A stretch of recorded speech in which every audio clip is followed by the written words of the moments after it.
So with this episode right away, I'm just thinking ravens, crowns, somebody definitely got beheaded. And, that's the correct vibe. Like, the Tower of London is basically a 1,000-year-old machine that's all terror, control, and everything about it symbolizes power, very violently. So it's not just a castle, it's like a brand. A brand with a body count. Love that for us.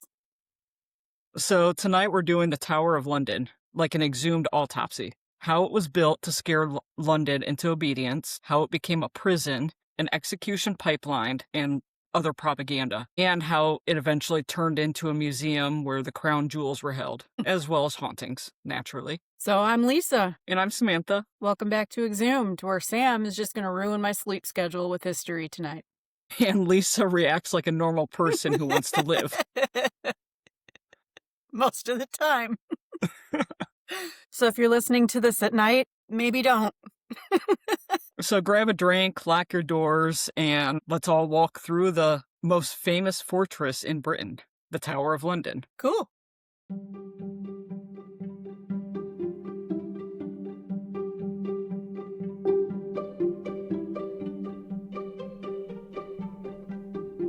So we're going to start with when it was created, 1066, by William the Conqueror, when he takes over England from the Anglo-Saxons in the Battle of the Hastings. 1066.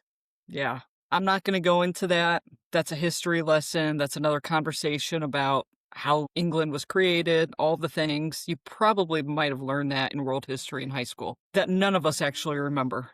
One of the problems is London is huge, it's rich, but it's not necessarily thrilled with being conquered.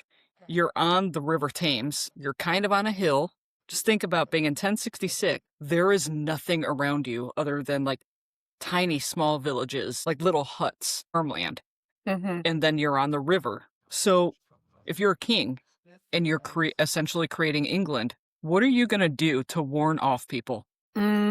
Build a moat and a big wall around your castle? Yeah, that's pretty much what he did. He built the White Tower, which was it's the first building of the Tower of London. It's like the central keep. It stood 90 feet tall, and when you're coming in on the river, you're coming in anywhere around you. Think of standing on the Empire State Building, and look how far out you can see. It's equivalent to that. Okay. So anyone who's coming up to the Tower of London, coming anywhere near it, can see this massive building. Oh, shit. That's kind of frightening. A little bit, yeah, but cool. I mean, I would think it was cool if I saw it today. Maybe not in 1066. But after that, around 1078 is when it started to actually being built, between 1078 and 1100.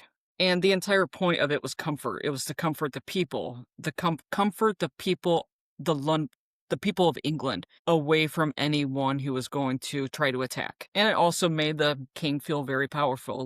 Look at what I have. Yeah. The point of it was psychological warfare. So it's hey, London, look at this enormous stone rectangle. Behave. Don't fuck with us. Yeah. The tower's location mattered quite a bit.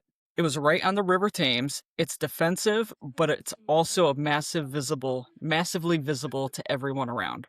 And it's a water source. It's a traveling source. It's the largest river in the area. Okay. Well, over the next couple of centuries, the tower grows into a complex. It's not just one building. It's become layers, walls, towers, gates, rooms for royalty. It's a medieval onion of intimidation. Cool. Okay. Onions have layers. That's just the first thing I thought of. By the 1200s, kings like Henry III and Edward I started creating it as a usable palace. So before, it was more of a fortress of, to scare the enemies away. Okay.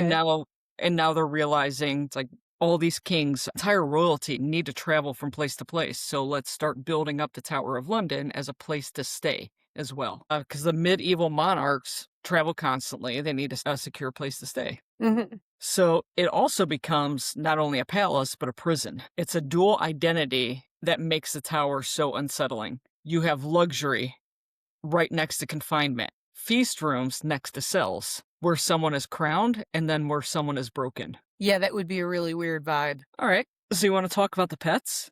Yeah. Of course I want to talk about the pets. It's kind of the weirdest chapters in the Tower of London's history. It was once a zoo. Wait, the whole thing was a zoo, or just like the zoo was a part of it? It had a zoo within the walls. Not even outside? Well, we're talking about the Tower of London. There's walls on the outside. Okay. Yeah. Okay. There's walls on the outside. And then there's tons of towers and different buildings within. Okay. In 1235, Henry III receives 3 leopards, which were like lions, but the terminology gets messy in medieval sources. Okay. Because, I don't know, who knows if it was actually a lion, a tiger, and it was also like 800 years ago.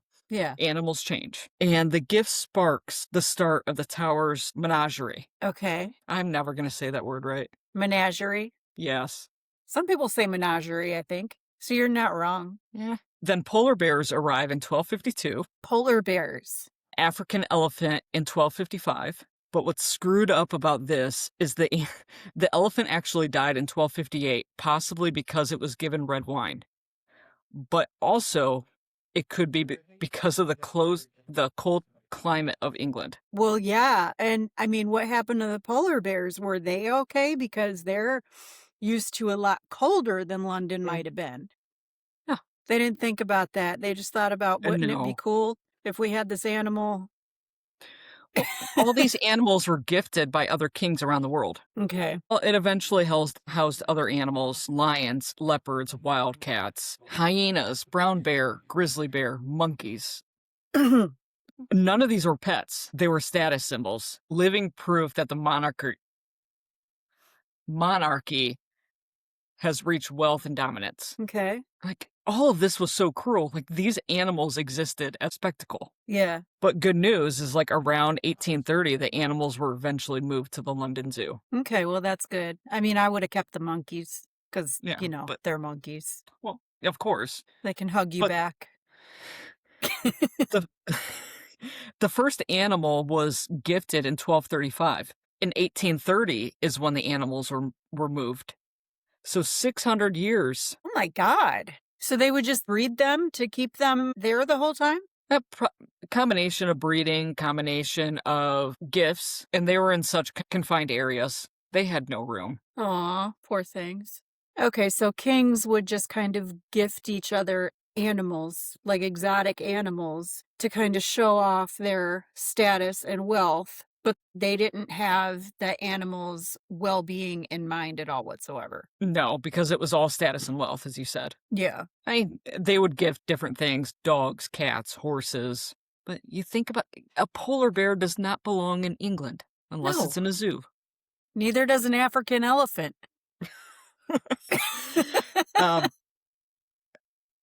But, I mean, at the same time, what was good for them then was it was a tourist attraction as well. It gave money to the crown. Okay. And we've learned in other episodes that a lot of things in London that were not so good, like asylums, and another one of our episodes about orphanages, they were used as tourist attractions. It made money for the crown. It was very dark times.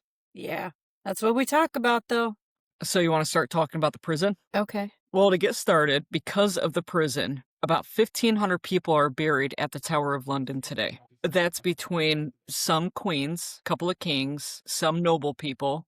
Most of it was execution, though. Is it unmarked graves, or is there a cemetery? There is a cemetery outside of, I'm trying to remember the name, Chapel of Saint, it starts with a V. I will never be able to pronounce it. Okay.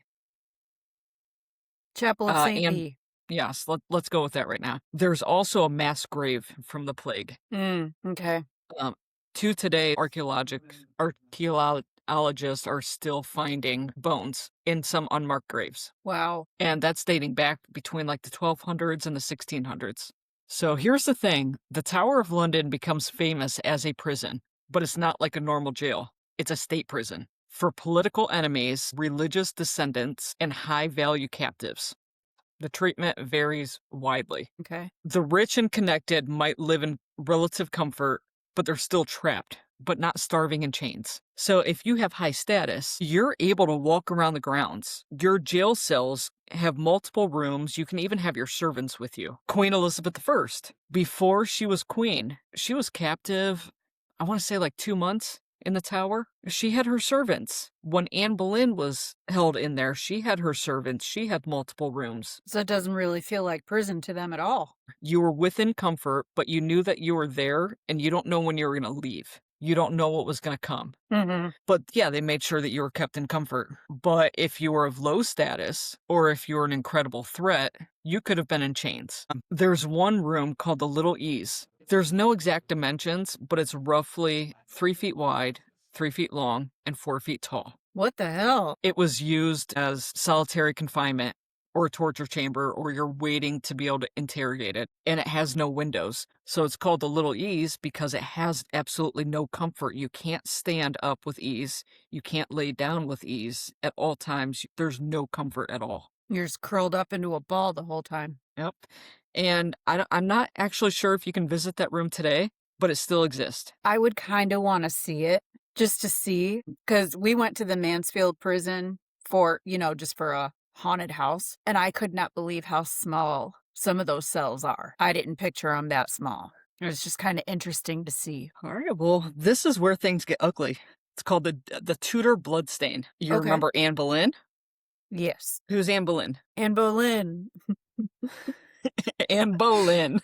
She had Anne 6 fingers. Boleyn. She had 6 fingers. What happened to the other 4? She was one of King Henry VIII's wives. She was the second wife of King Henry VIII. He created the Church of England in order to be able to marry her and divorce his first wife, Catherine of Aragon. Yes. Well, in 1536, she was arrested and taken to the Tower by barge, arriving at a private gate near the Byward Tower area. The screwed up part is she entered the same gates in the same fashion where she entered when she was being coronated as queen. 2 very different occasions. Yes. She was held in the same apartments. For royalty, these multi-room cells weren't called like prison cells, they were called apartments because they had multi-rooms. She had servants with her as well. But now she once entered there going in as a queen for her coronation, and now she is being entered as a condemned woman because she was accused of adultery, incest, and treason, or like charges historians still debate heavily on today. And then she was executed. She was granted mercy with her execution. Normally it would be by an axeman, and King Henry VIII ended up bringing in like an expert swordsman from France because it was more civil. It was more royal. He was trying to give her mercy. It was to make it quick. Yeah. Mm-hmm. And she was buried at the Tower of London in an unmarked grave. But throughout history, like, she has been found. I think she was in a grave with, I don't want to get this wrong, I think with Catherine Howard, his 5th wife. And her cousin. She was a Howard, Which is, right? Yeah, which is also her cousin. Well, the Tower Green was essentially for private executions. Most executions linked to the tower happened outside of Tower Hill, but some of the high-status prisoners were executed within the walls, which is Tower Green, and it was away from huge crowds. And today it's kind of known as the beheaded Queen's area because Anne Boleyn was beheaded there, Catherine Howard, and also Lady Jane Grey, in which we'll talk about Lady Jane Grey a little bit later. Okay. I can go on a lot about this one. Of all the famous imprisonments, I'm going to briefly go over some of them, trying to do it in chronological order. Okay. John of Scotland, after being forced to abdicate the crown of Scotland by Edward I, he was imprisoned at the Tower from 1296 to 1299, so 3 years. James I of Scotland, he was the heir to the Scottish throne. He was kidnapped while traveling to France in 1406 and then imprisoned in the Tower until 1408. It kind of just shows you the prison of the Tower of London was very political. It was for high figures, not just like petty. Yeah. The petty townspeople. The petty townspeople were just hung in the middle of nowhere. Yeah. Edward V of England, Sir William de Pole, St. John Fisher, was executed on the Tower Hill on June 22nd, 1535. He was the Archbishop of Canterbury. I don't know who these people are. What about St. Thomas More? I don't know who that is. St. Thomas More was imprisoned on April 17, 1534 for treason.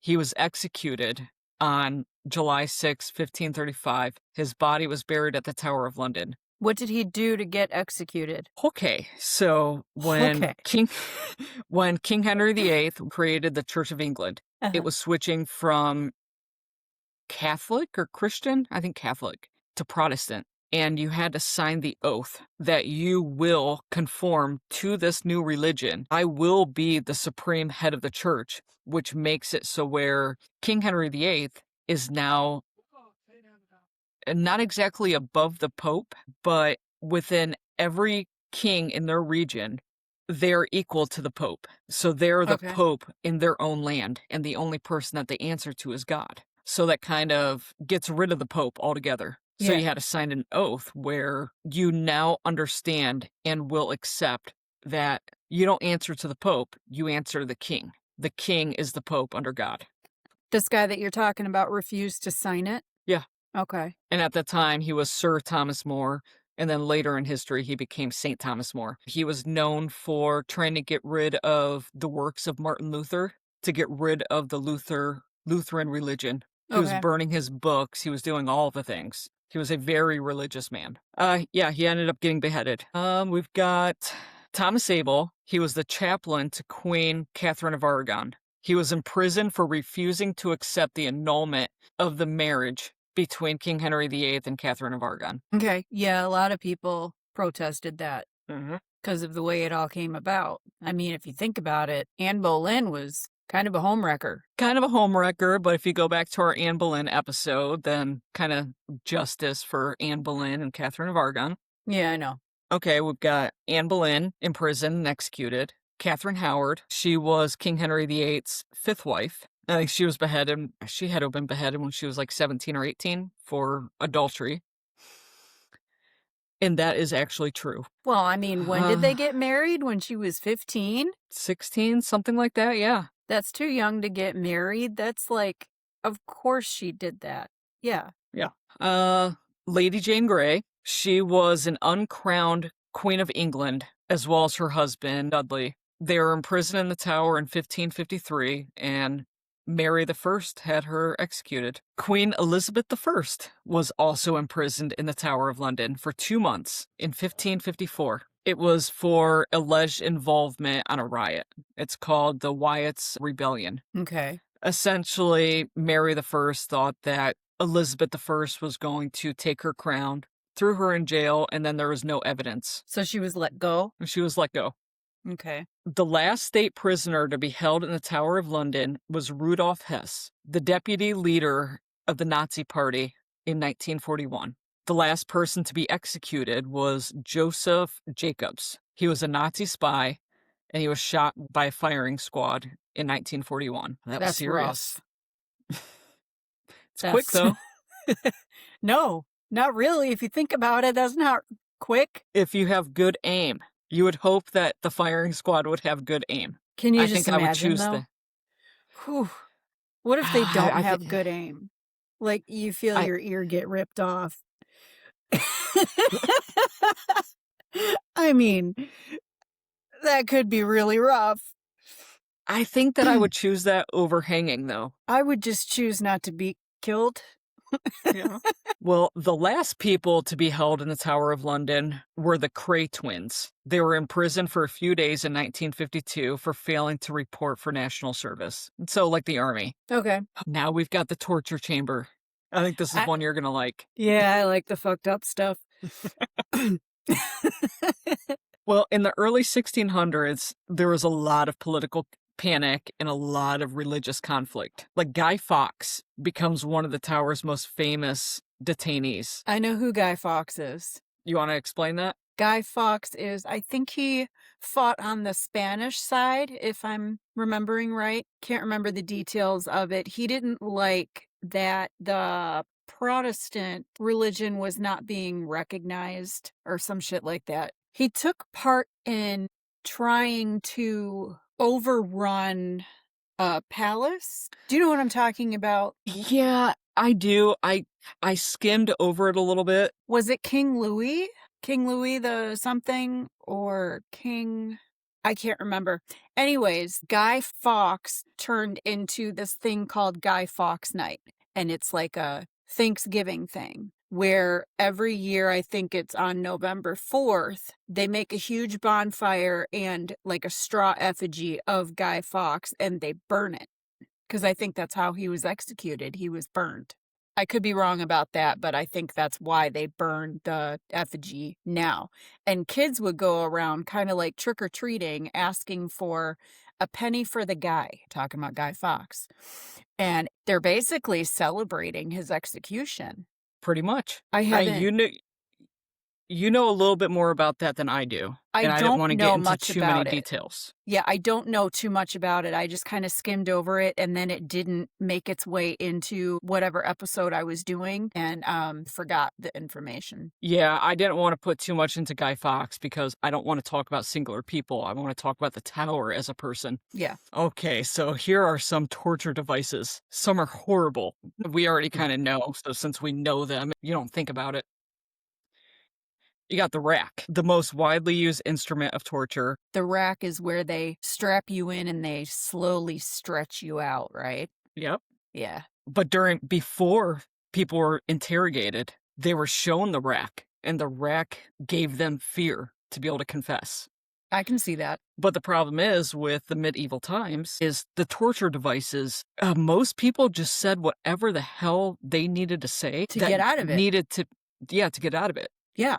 Which is also some reasons why Anne Boleyn was beheaded, because people were being tortured. They could have been giving false information. That's why it's highly debated. It is known that the sheer sight of the rack was often enough for people to surrender. The next one we have is the scavenger's daughter. The scavenger's daughter? Yeah, there's no hint at what this could be by the name. No. What is it? It was designed by Sir Leonard Skeffington, who was a lieutenant at the tower during the reign of, guess who?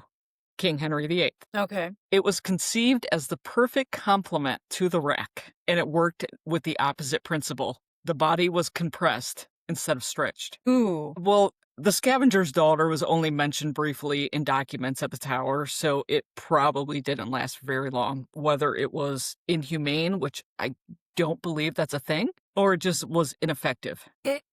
Wait. Say that again? There's very little record of it ever being used. Because they thought it was inhumane? All of could the either be torture was inhumane. inhumane. Exactly. So it was probably ineffective. Because you think about it, you're put on essentially the rack. Yeah. Your hands and legs are, you're in an X position and you're being pulled. But this device is pushing you. So what's your body going to do? It's essentially just going to fold up. Until it can't fold up anymore. Yeah. I've never heard of that one before. Me either. And that's just the weirdest name for it to be called. Like, I wonder how it got its name. Do you know what monocles are? Monocles? Yeah. Yeah, just like the one islands. That's what I'm thinking. Or manacles. I could be saying it wrong. Manacles? Why am I thinking testicles? Okay. Am I in the ballpark? No. With this one? Okay. I mean, torture. They're iron handcuffs where you're hung from. Oh, okay. I've never heard them be called that. I thought they were shackles.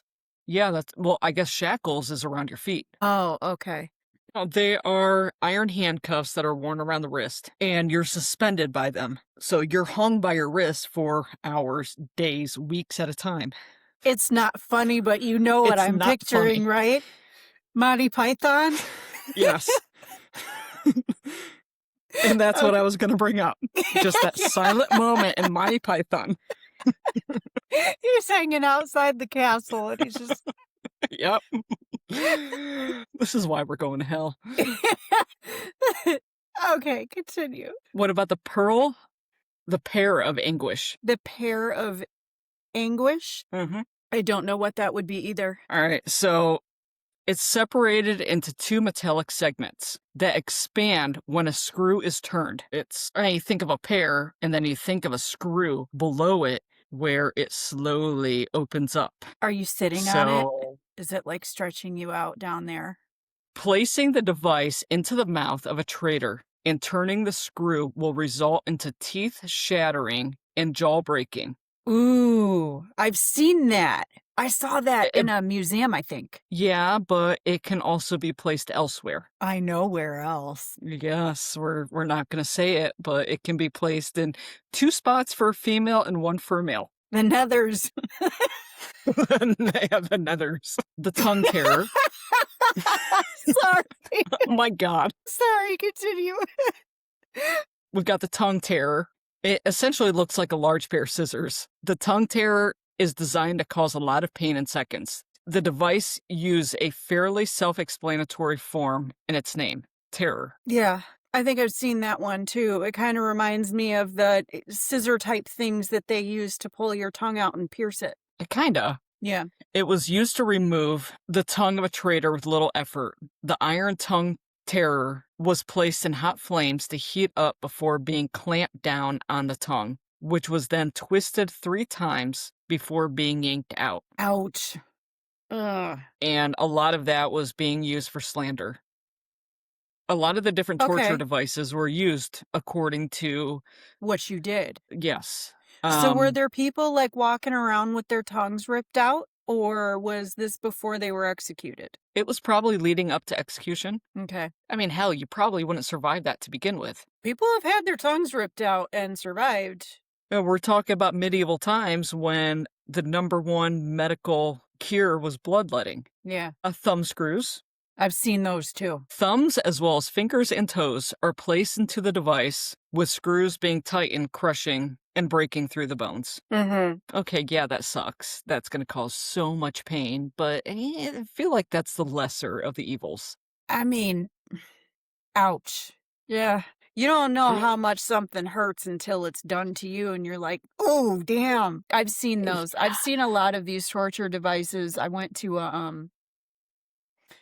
a torture museum in Chicago like a year and a half ago, and it's pretty gruesome stuff. And the mannequins they use, I swear they're actual dead people that they're just lying and saying are mannequins. So go see that, guys. I mean, talking about it, like, if you poisoned someone, then the punishment for poison was to be being boiled alive. Don't poison people. The Chappie Chopper. Okay, that's a funny name.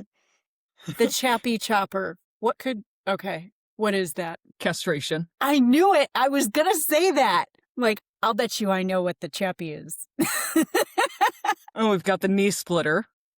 It was compromised by about 20 spikes across 2 wooden blocks facing each other, connected via large screws. The spikes were placed into the traitor's flesh, and once embedded into their legs, the screws were tightened, drawing the 2 wooden blocks and spikes closer together, slowly crushing the knee. Ouch. So on each side of the knee, whether it was one above and one below or side by side, it still had the same purpose. Yeah. The Anaskew. The Anaskew. I don't know. I don't know what that would be. Well, this has a little bit of history behind it. A preacher and a supporter of Martin Luther was in prison for distributing Protestant books in 1546. She was tortured, forced her to divulge the names of the Protestants. Okay. This is the only reported instance of a woman being tortured in the tower. So they made it She was- for her. They made this device for her. Yes and no. Okay. And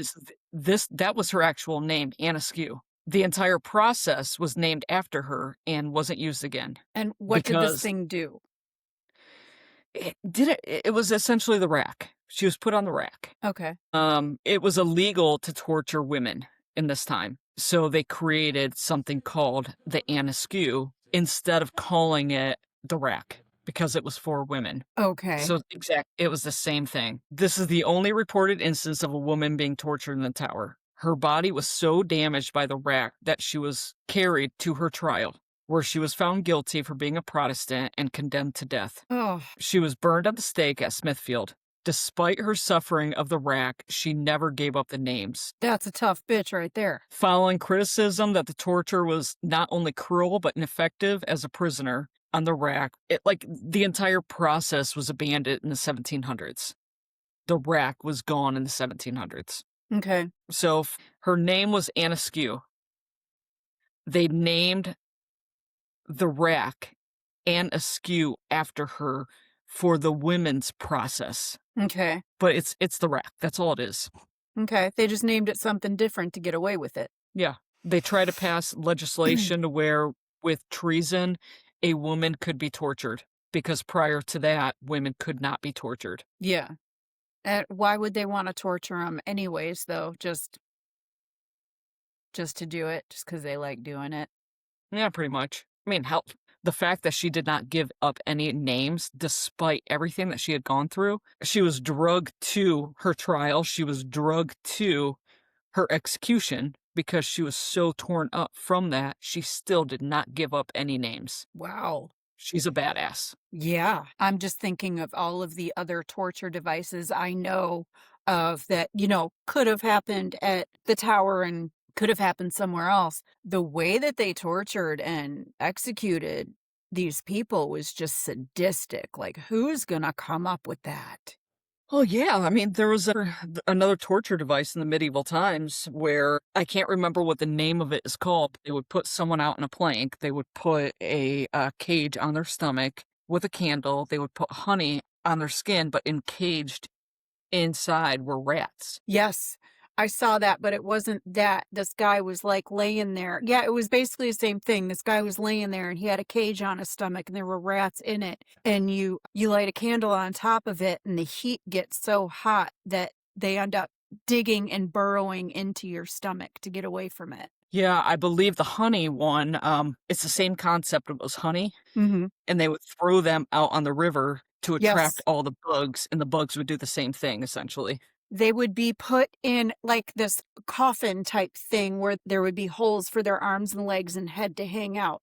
And they would be fed some kind of like honey and I don't know, something else to where they would like shit themselves and, dehydrate that way. But they would be covered in honey and other stuff, I guess, and the bugs would eat them too. So they would die a very slow, horrific death. Yeah, and at that point, it's not even a form of torture, it's a form of execution. Yeah, but it's awful. It's very awful, but at the same time, it's fairly creative. Creative, yeah, for sadistic ass people. Yes. And then there was the thing where like it was a wooden bench that kind of went like this and they would have you sit on it and you would have weights on your ankles and they would add more and more weight to it so you would just slowly split in half.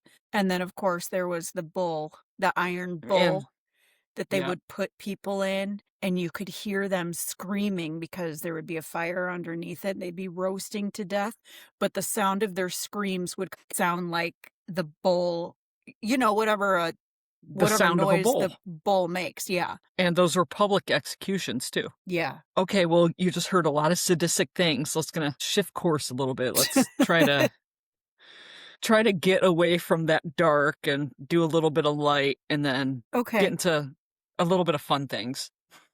Okay. I just know a lot about the torture stuff. I don't know why. It's in the history of it is interesting. It's really interesting because of how sadistic and fucked up it was. Well, in around like the 1600s, the tower shifts. The whole function of the Tower of London shifts a little bit. It becomes home to the crown jewels. It's the literal object of the monarchy. So it goes from, we're going to imprison you to, hey, look at the shiny thing that represents us, that represents the ruler. Mm-hmm. One of the many unique attractions at the Tower of London is the crown jewels, officially known as the Royal Coronation Apparel. The crown jewels have been safely stored in the Tower of London since the 15th century. So 15th century, that's 1600s. 15th century would be the 1400s. Okay. I always get that mixed up. The collection includes some of the world's most valuable and historic jewels, such as the Imperial State Crown, which the monarch wears at the state opening of Parliament. It boasts 23,578 gemstones, and it's thought to be valued between 2 and 4 billion pounds.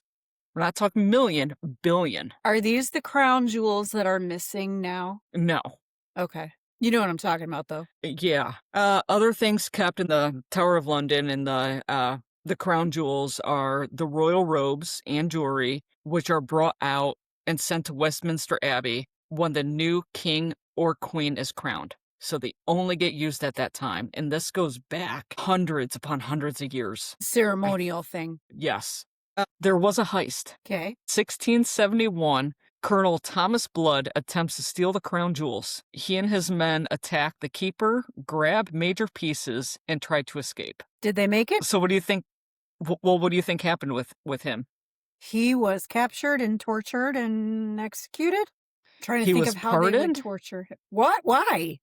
Yeah. He was pardoned, granted land, and basically walks away from all of his consequences. Why? You're bold enough to do that. You kind of got away with it. It earned him respect? I want to use you. Oh my God. I wasn't expecting that. I wasn't either. Like, it kind of makes sense, though. In the late 1600s, you try to steal you actually do steal the most valuable thing in England and kind of get away with it. Yeah. How do you You're do it? useful. Yes. That's cool. Okay. We'll get back to a little bit of the darker side, the ghost. Ooh, I love the ghosts. Like, I want to talk about so much, but I'm trying to keep it brief and go from light and dark. Yeah. So hold on a second. Do people do ghost tours in the Tower of London? I don't know if there's actually ghost tours. I don't believe that there is. They should. There might be. I did not do the research on that. I'm not sure. All of this I'm going to end up reading because it's encounters. Okay. Got Guy Fawkes. He was taken to the Tower of London after his part in the plot of the assassination of, it wasn't Louis, it was James I. Yes. Yes. Yeah. I knew that. Okay. At Parliament in 1605. Mm-hmm. He was subjected to intense torture, likely on the rack in the tower in the dungeons. People see his ghost around, but it could be anyone. Don't really know if it's Guy Fawkes or not. Yeah. There isn't much information there. Anne Boleyn, so she was beheaded in 1536. 40 years later, a soldier reported seeing a light burning in the closed chapel after climbing to a window to look within. The soldier is said to have seen a procession of knights and ladies led by a headless Anne Boleyn. Yeah. Yeah, you said that in the Anne Boleyn episode. That's pretty cool. She was a badass. There's been accounts of her seen headless. There's also been accounts of her seen headless without her head. So okay, that doesn't make any sense. Some stories she's carrying her head, and some accounts she's not. Yes. Okay. Henry VI. As the War of the Roses got going, Henry VI was deposed and imprisoned in the Tower of London by his ambitious nephew, the future King Edward IV. That wasn't enough for Henry VI.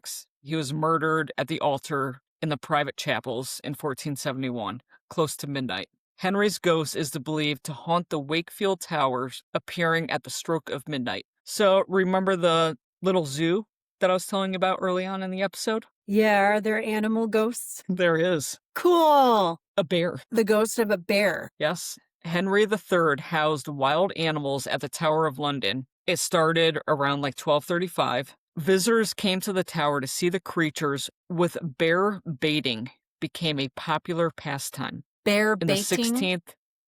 Yes. Okay. In the 16th and 17th century. So they would poke the bear. They would piss off the bear. Okay. And it seems that horrors of this pastime are still heard today. Sure. Do you think that's where they got the impression, poke the bear? Poke the bear? Don't poke the bear. I wouldn't be surprised. The ghost of the bear is said to appear from behind the door of the jewel room, perhaps a guard to the crown jewels. The ghost of a black bear is also reported to have appeared near the Martin Tower in 1816. So when we're talking about different towers, the Martin Tower, the White Tower, it's all different towers within the Tower of London.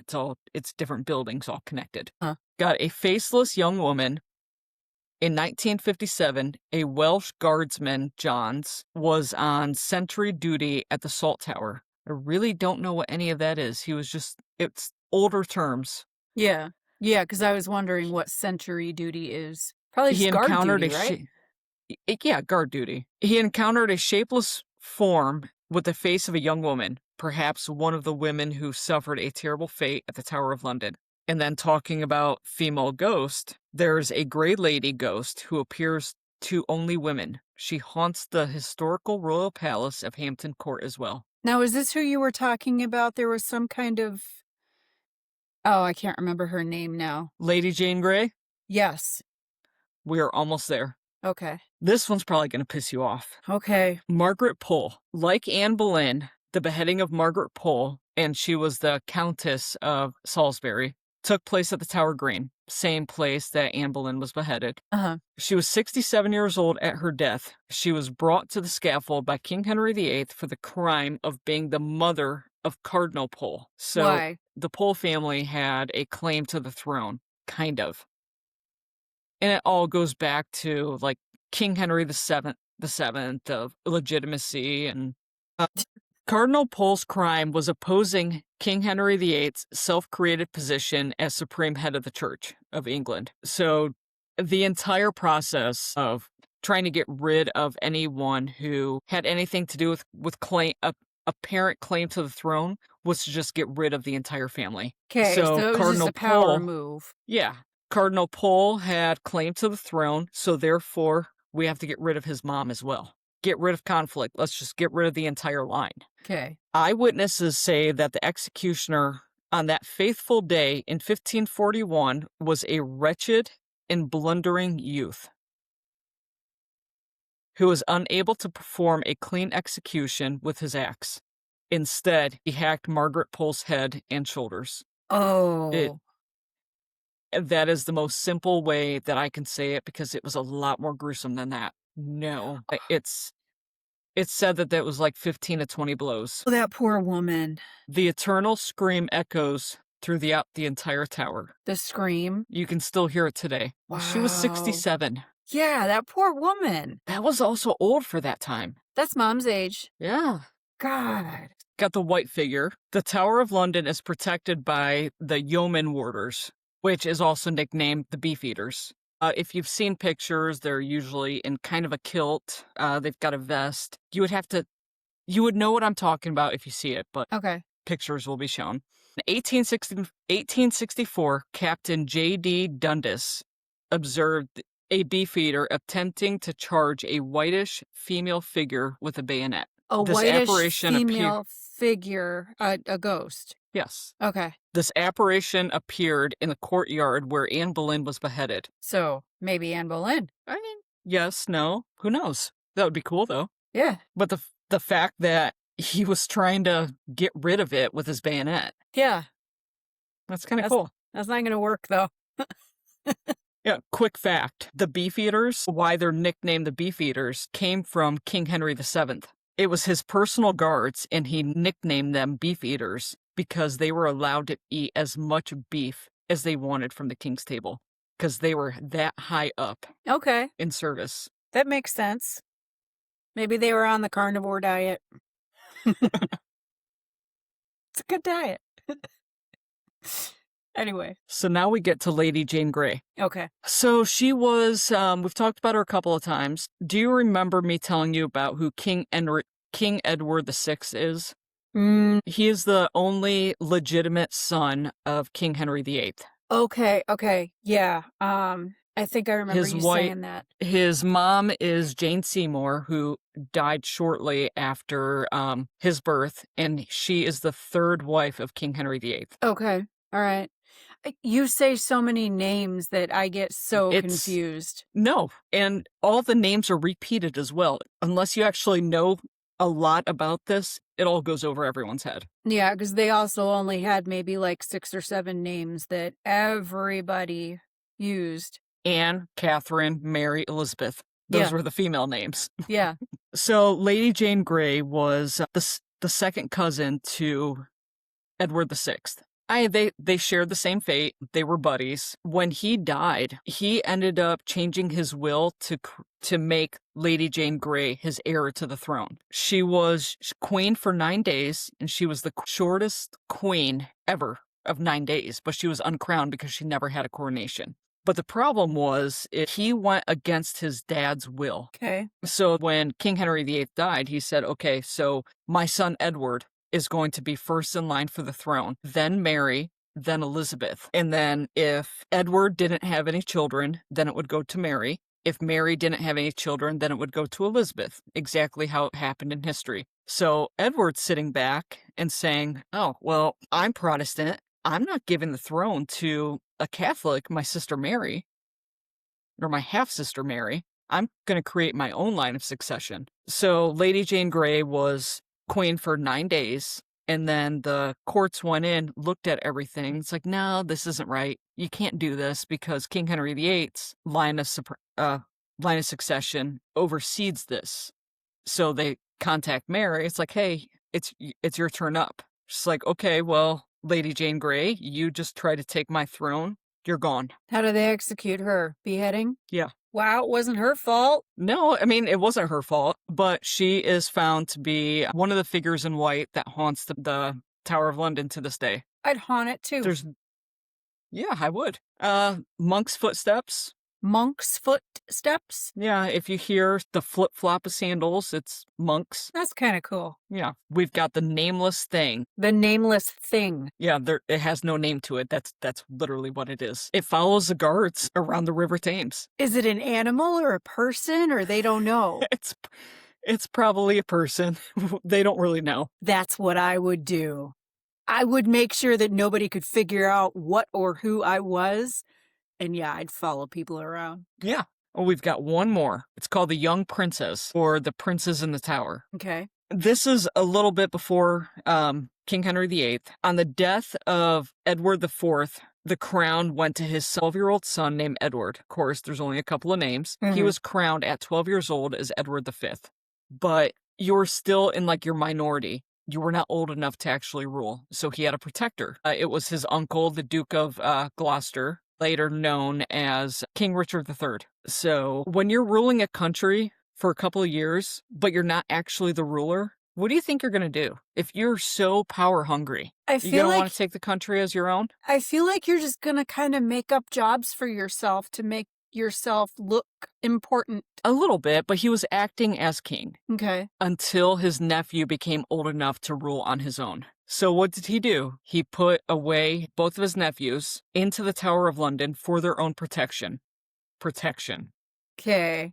But what was it really? The boys were never seen again. Oh! Richard III took power. He became King of England. Edward and Richard were the two brothers. They believed that they were murdered by their uncle. But what's very interesting about this is in the Tower of London, in the staircases, they have actually found bones of what they believe is a 10-year-old and a 12-year-old. I can do an entire episode on this because there was a lot of different theories behind it. Well, yeah, I have a theory. Maybe they were walled up and just starved to death, or maybe he murdered them and just left them in there to rot. So he could take the power for his own. Well, yeah. And then King Henry VII won the war, and then it went to the Tudor. So, I mean, they're seen to be walking around the tower. Wow. So today, the Tower of London serves primarily purpose as a top tourist attraction and a UNESCO World Heritage Site. Not even sure if I said that right. UNESCO, UNESCO. It stands for United Nations Educational, Scientific, and Cultural Organization. Okay. There's an E in there. I feel like it's UNESCO. Might be. I don't know. I've never heard of it. It's United Nations. Okay. It's educational purposes, and it preserves historical sites. Okay. It welcomes millions of visitors annually to explore the 1,000-year history. In my mind, I would think it's one of the most visited places in the world. It is far from that. In like 2024, it was, I could be wrong, but I think it was 2.9 or 3.9 million visitors that year. Like Vegas gets 32 million visitors a year. So it's so far from that, but it is the #1 visited place in England. Okay. Now it's mainly held as a tourist attraction and a museum. The historical royal palaces has a charity that maintains the site where visitors can visit the White Tower, the Royal Armories collection, and various historical exhibitions. That sounds really interesting. I'd like to go see that. I would too. You can visit the crown jewels. It's on display. You can visit the historic residence and guards. The tower is home to the beefeaters. They provide guided tours and guards on the site, along with famous ravens. We'll talk about the ravens in a second. Ceremonial site. It's a 700-year-old tradition of locking the gates every single night. So think about it being done for 700 years. Locking the gates? Locking the gates to the Tower of London every single night. Wow. That's kind of cool. It's still a working fortress. It remains the working fortress with the military presence. So, like, you've got the King's Guard, you've got the beefeaters, you've got the people that protect the ravens. They're still called the beefeaters now? Yes, it's still their nickname, yeah. That's kind of cool. What do they do there now? Is it still a prison? I mean, I'm sure they don't torture people. No, they mostly do tours, Okay. It's more of a but it's still historical ceremonial. site. Yeah. And you kind of think about it, in America, you think of people that do guided tours. Mm-hmm. Kind of low on the totem pole, don't you think? Yeah. No. These are royals. This is an honor to be one of them. There are special events. Like in the winter, there's an ice rink on the moat. Cool. That'd be neat. Yeah. Couple of quick facts. It's not actually called the Tower of London. What's it called? His or her, depending on if there's king or queen at the time, his or her Majesty's Royal Palace and Fortress of the Tower of London. That's the official name. Wow. I think I've heard part of that before. It makes sense. Yeah. It's just a long name. But the ravens are a very long historical event. The ravens have been long part of the tower's history and protected by a royal decree. When King Charles II wanted the ravens removed, he was told that the monarchy would fall, so the ravens stayed and have been called the Tower home ever since. I can't remember how many ravens, it's either 3 or 6, somewhere in there, but ravens have been there for hundreds of years to protect the Tower of London, the monarchy. Wow. And we talked about the closing of the gates. It's the oldest military ceremony in the world, and it takes place every single night. Do people crowd around to watch it happen, or is it just a thing that happens? People crowd around to watch it. It's also kind of like the changing of the guard. The tower gates are locked in a historical military tradition known as the Ceremony of the Keys every single night. Cool. At precisely 9:53 p.m., the chief of the beefeaters, accompanied by the armed escort of the King's Guard, they set off to lock the gates, and they carry a lantern in one hand and the Queen's key in another. And it's been going on for 700 years. And it even happened through the Great London Fire, the Plague, and both of the World Wars. Wow, they just kept on doing it. That's crazy that so many people would get together just to watch somebody lock a gate. It's tradition. That's cool. And then going full circle, remember, the Tower of London was never meant to be a prison. It was never meant to be a prison? No, it was meant to house the royals and to scare off anyone that came by that was a threat. And how did it end up being a prison then? There's nowhere else to put them? Yeah. Plus, I feel like it would be hard to escape. The first person who was imprisoned actually escaped. Really? Yeah. A rope was smuggled in through a bottle of wine, or a barrel of wine. Oh my gosh. That's a cool little fact. Yep. You would think that they wouldn't be able to make it past the moat, you know? It was a very small building then. It was very large, but it was small. They hadn't perfected anything. That's kind of cute in a way. It's like, oh shit, our first prisoner we did something wrong.